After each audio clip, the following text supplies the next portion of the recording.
I bought 300 million worth of Bank. Okay. I would love it to be in dollars, by the way. The reality is we can't all be entrepreneurs. If we all do right as an entrepreneur, whatever we're doing becomes a corporate. Don't look for the place where you'll be paid the highest. Look for the place where you'll be exposed to the best experience.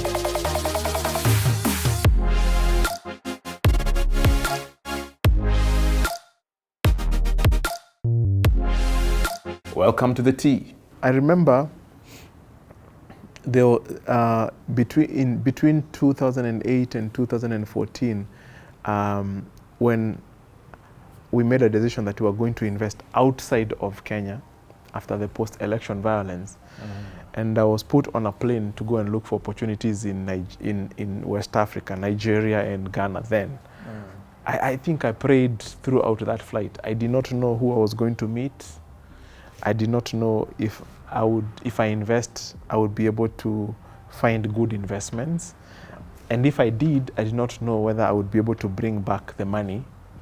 There were possibilities I would even be conned. Yeah. And I mean, I was really scared. So when I landed, I started building partnerships with people on the ground, Ghana and Nigeria. And one of my first outside investment was a company called Bank in Ghana, which I had monitored over like 2 year period. And not Carlsberg, the beer. No. Bank, C-A-L. Okay. C-A-L. And when I was presenting it to the investment committee, the best way to describe it, I would say this is the CBA of Ghana. Okay. And I had found the opportunity. They had gone into retail, which they were not supposed to, which because they didn't understand it, but they were primarily a corporate bank, and really burnt their fingers. So they had been writing off these losses. the losses over the years, which was really punishing them. Okay. And 2011, I knew they were coming to the end of that phase of writing off. Okay. I flew in from Ghana with the 6 a.m. flight that lands here 6 a.m. I dashed to my house, I showered, and I dashed to the office. And I went straight to James Warrior's office and I told him, it is time we buy. I remember he was walking out to the lift, and I walked him to the lift, and he told me, Pius, you know what? If you're convinced, let's go for it. And I remember when the market opened, I bought 300 million worth of Bank. 300 million? October 2011. Shillings? Shillings. Kenya shillings? Kenya shillings. Okay. I would love it to be in dollars, by the way. Yeah. Uh-huh. And what that did, I bought everything that was available in the market. Okay. And all of a sudden, investors were looking for something to buy, and there was nothing. Okay. I was buying it at 0.33 cedis, and the price just started going up. Okay. By March 2012, which was 6 months later, it was at 0.9 cedis, which means it had gone up 3 times. Right. I sold half of everything. 300%. Yeah. In 6 months. 6 months. And Wow. brought back 50% of the money, and I remained with 50% there. Yes. More than what I took there, just to play around. So we made good money. We did the same in one that I will never forget. That's probably my best deal. It was Tanzania. Tanzania, I saw this company, Tanzania Breweries. They had this law that foreign investors cannot own more than 75% of a company. Okay. So foreign investors had invested in all these blue chip companies up to the cap, 75%. 75%, yeah. And therefore there was not much trading happening. Yeah. And I saw this company, and I had never seen a graph like that. It was like a staircase. The share price would be flat, then it goes up, then flat, then it goes up, then flat, then it goes up, flat, like that. I was like, wow. I asked my team, by the way, check, how are the profits of this company? And they were like, woo, like that. like, this market is slow to react to the profitability of the company. Right. Then I was like, okay, we did a lot of research on the company, and I was so convinced that it was going at 2,000 Tanzania shillings. Which is 100 Kenya shillings. Something around that much. Yeah. Then, and our valuation was coming to like 10,000 Tanzania shillings. Its rightful price. 5 times. Its rightful Wow. price. So it was undervalued. It was undervalued. So I was like, wow, I mean, what is there something I'm missing? Something you're not Is seeing. there something I'm not seeing? And I was like, let's slap. We don't, Tanzania is not very liquid. Let's give it serious discounts. We still could not get to a price below 6,000 Tanzania shillings. Okay. The thing that really made me to move was when I said, what if we sold all our private equity portfolio, the companies which are not listed, and we bought this company, shares of this company with that money. Right. What would be the impact on Centum's share of profits? And the number really just moved me. Got you happy. Yes. Our profits from those companies were going to go up 2.2 times. Wow. I walked into James Moria's office and I told him, I have an opportunity that I'm willing to put my career on the line. And I remember his first reaction was like, Pius, every time you come here with a proposal, you have 99.99% of getting an approval, because we had formed this good partnership. James Moria said. Yes. Wow. We had this nice way of working together. We understood each other very well, and I saw things the way he saw them. So I explained to him the opportunity, and he was like, wow. So he asked me, how much money do you need to take up the opportunity you want? And I said $20 million. That was like over 2 billion shillings. Only. It was in the evening. Every time you get a statement from a bank, they always add only at the end of it. So he was like, wow. I mean, he was convinced. He's like, let's go for it. Yeah. The one thing I like about James Moria, he is never afraid of opportunities. So he's like, let's go for it. So I went home. I was so excited.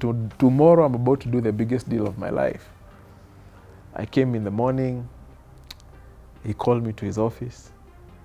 And he told me, Pius, you remember that conversation we were having yesterday? I slept over it. And I thought, Tanzania is such a difficult place to get money out of it once it is in. Yeah. And I'm worried that 2 billion shillings, our 2 billion shillings might get locked in Tanzania.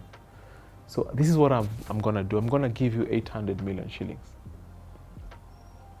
Then you go look for other investors to co-invest with you. Okay. I said, okay, this is not exactly what I was looking forward to, but I have something. Yes.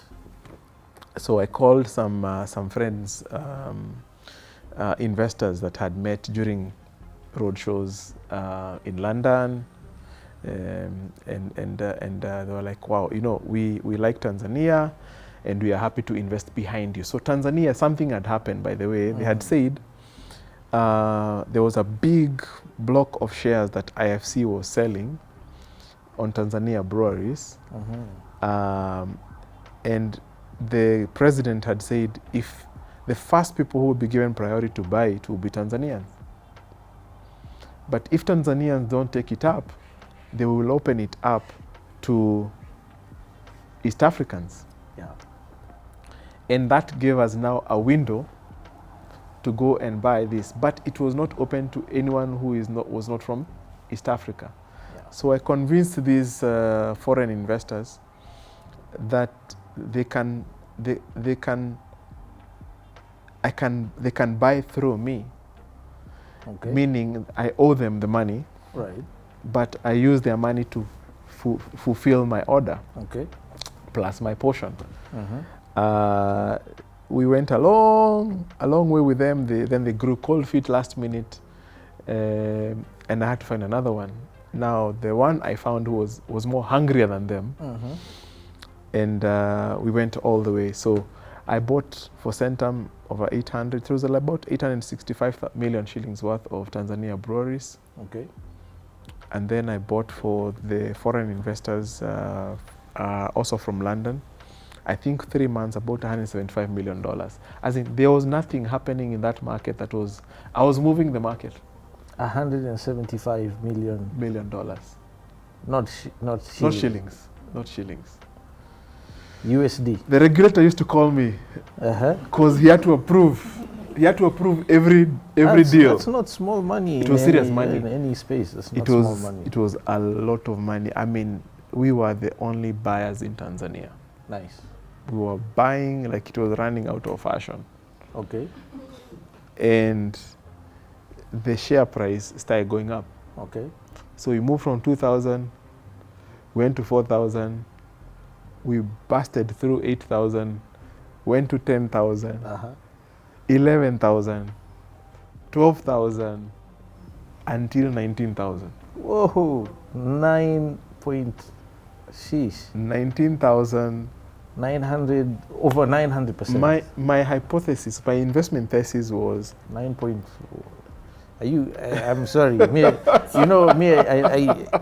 I'm just calculating how much land that would allow me to buy. That's insane. Insane. That's awesome. Insane. Yeah. So I started selling now at 19,000. Okay. Because I busted through my target price. Yes. Way before the time I thought. Okay. Within 24 months. Which was 10,000. Which was 10,000. Yeah. Way before the projected timeline. I thought I would be there for about 7 years. Which would still be decent. Yeah. So I started selling at 19,000. The price was coming down, and my last selling price was around 11,000. Okay. So I brought back 3.3 billion from 865 million. Only. Yeah. But when the money landed, it's like we had come from fundraising. Nice. It was so much money. We were so liquid as a company. Yes. Actually, that is the year. And then there were other things that were happening also. Yes. In the other businesses. That's the year we actually made a bonus of 1 billion shilling. Yes. As a team. So my point is I've been privileged. I started corporate, but within the corporate, it transitioned to entrepreneurship. Yeah. I also had the privilege in 2013. Again, James Moria calls me to his office, and then he tells me, Pius, opportunities don't come wrapped in convenience. I'm like, man, why do you start a conversation like this? What are you just about to tell me? Yeah. And he was like, what we've been saying, we are going to start this company. You've been doing all the work of starting a fund management business, and I think you should be the CEO of that company. Okay. And I'm like, okay, as in, what wrong did I just do? I feel like I'm being pushed out here, After doing so well. I wasn't sure to be excited or, right. And there was only one CEO for the team. Yes. And now I was going to be wearing this CEO title. Yeah. Sometimes you can get promotions and you feel like you don't sit well with the promotion, Yeah. I couldn't believe it, honestly. Immediately we started work to put together a corner office somewhere. The door was written CEO. My office was moved to that corner office. Man, I started feeling lonely. Yeah. I was from sitting in an open space alongside my with all the energy in the room, co-managers. I was secluded in this space, corner office, and now I was recruiting a team. I had the opportunity of setting up the company, deciding it's gonna be called what. We landed on the name Nabo, which means number one in Maasai, going to the regulator, getting the licenses, recruiting a team, getting the systems, buying chairs, buying tables, pencils, everything that involves setting up a business. And I'm like, man, when I look back, I'm like, I'm one of the most privileged people to have started, had a career in the corporate, but proper entrepreneurship. True. Proper entrepreneurship, where even our way of remuneration is not really... it's not conventional. Is not conventional. We are paid like owners, so we literally are co-owners of the business. Nice. We share in the profits. That's what I'm saying. Yes. So the mindset of everybody is very entrepreneurial. In fact, one of the days that it really struck me, this guy who used to send out there to sell to dispatch parcels, letters, yes. in the office. I went into the kitchen, I sat down just before I could have my tea. He comes and sits next to me and he's like, Pius, how is our business doing? Our business. Our business. Nice. And that told me that... That's beautiful, yeah. That guy did not see himself like the guy who dispatches parcels. He owns a piece of the business, and he is so aligned with the shareholder. Yes. He believes in value creation, and he believes that I should report to him on how that business is doing. Of course, yeah. Because if that business suffers, he also suffers. Owner to owner. Owner to owner. So we spoke like equals. Yes. I love that. You know why I love that? Because that's exactly why the border thing worked. Exactly. Because the guys had ownership. Exactly. They didn't act like hired riders. Exactly. They had ownership. Exactly. And that changes everything. It changes everything. And for me, that is, I think, is the biggest distinction between the Centum culture and probably any other business that you would say is comparable out there. If you look at James Moria, he runs that business like he is the owner. You look at all the other line managers, you really don't need to be reporting to anyone. Yeah. Even my board, I've had the privilege of even choosing who are my board members, reaching out to them, recruiting them. You only get that privilege when you're running your own business. Entrepreneurship. So yeah. I think what you and I agree is that the best experience comes from entrepreneurship. Even if you start from corporate, there are good reasons if you do not have the circumstances that would force you just to start from entrepreneur. There are good reasons to start from corporate. One is it's a good place to learn from. To learn from other people who are better than you, because the business has that ability of employing or having people in the team who have seen it way before you.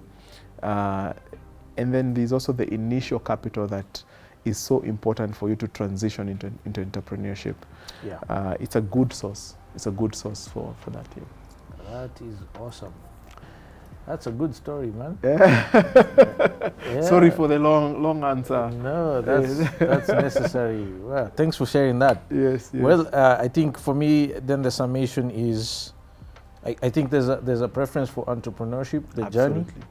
But the reality is we can't all be entrepreneurs. Yes. Because if we all do right as an entrepreneur, whatever we're doing becomes a corporate, and therefore you need team members, owners, co-owners, ideally. Yes. So my advice to my younger brothers and sisters is, don't get hung up on which is better.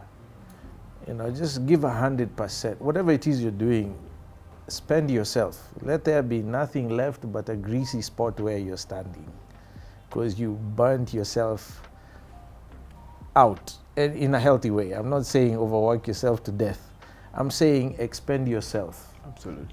Because that will lead to the next thing, and the next thing, and it all compounds in very unexpected ways sometimes, but it all mattered. Absolutely. There's no part of your journey, and I know it's difficult to see in your 20s and In your 30s, I think you start to see a little bit. Yes.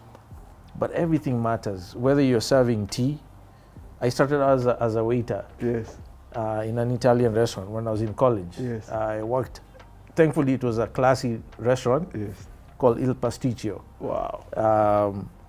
That explains your taste, your good taste for fine dining. Yeah, I like the soft life, man. I like the soft life. Yeah, but so I should correct that. I wasn't even a waiter. I was a busboy. In the States, there's distinctions. Yeah. Busboy basically is a guy who clears a table, cleans it out, and resets it for the next guest. Then the waiter takes over. Yeah. So I was not deemed qualified enough to interact with the customers. And there was reason. It Yes. wasn't. I don't want to, because people are, with this whole Black Lives Matters things. People assume there was a racist element to that. When I tell the story, there was none. There was a reason for that. Yes. I just wasn't experienced enough to interact with the sorts of customers that came there. Yeah. For instance, I met Ben Affleck, Sandra Bullock. They used to fly in to eat at the restaurant. As in you fly to a different state for dinner. That's where they would come. Wow. And culturally speaking, there was a disconnect. I could not relate with them well. And the restaurant owner knew very well who his best team members were. Yes. I remember there was only one black guy who was allowed to interact with his clients. Yeah. His name was Kim. Kim was 35 years old at the time. We were in our early 20s. Wow. And we all thought he was a loser.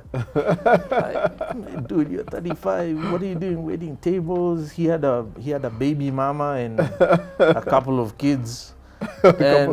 Yes. Until one day, we realized Kim came to work in an S-Class Mercedes-Benz. He earned anywhere from $1,000 to $2,000 a night in tips. Ooh. And we realized Kim is not a loser. He knows exactly what he's doing. But even at that level, I because of the environment in that restaurant, I learned best standards for serving a customer. The tablecloth had to be spotless. The silverware, I remember this was the strangest thing.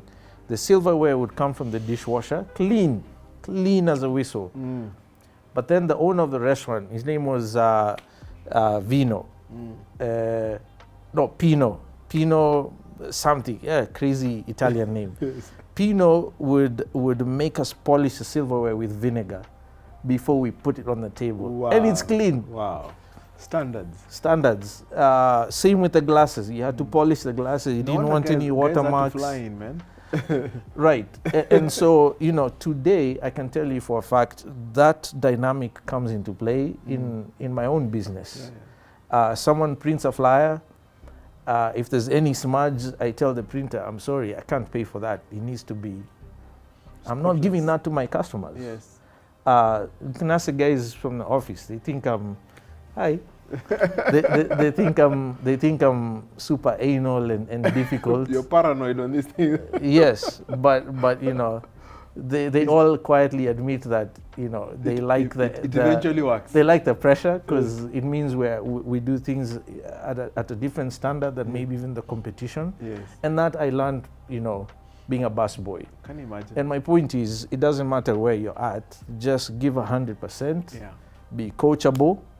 Learn, and you'll be fine. Yeah.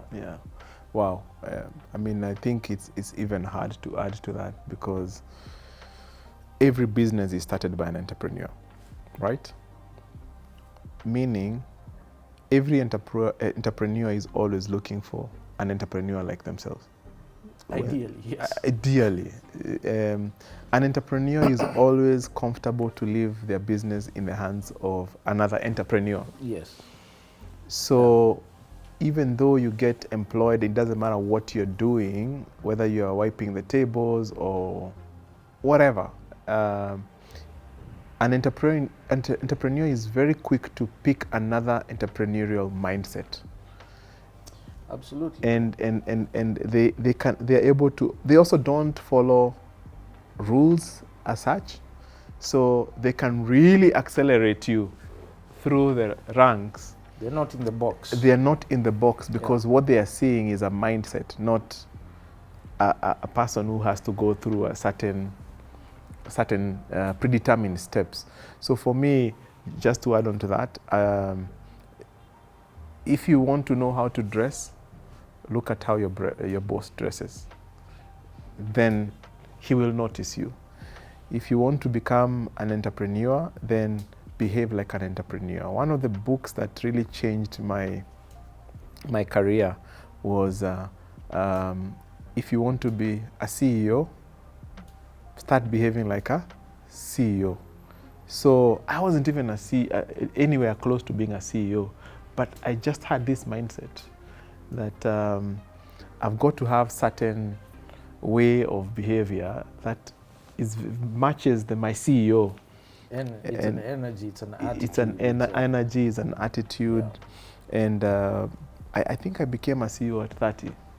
Wow. And it was against all odds. But yes, it starts it starts from here. At 30. It did feel very strange, honestly, to have the title CEO. It took time for me to accept it, but it's not like it was brought on silver platter. I had earned it.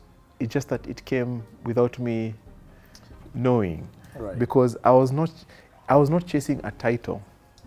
I was out there doing work and producing entrepreneurial kind of results. Yeah.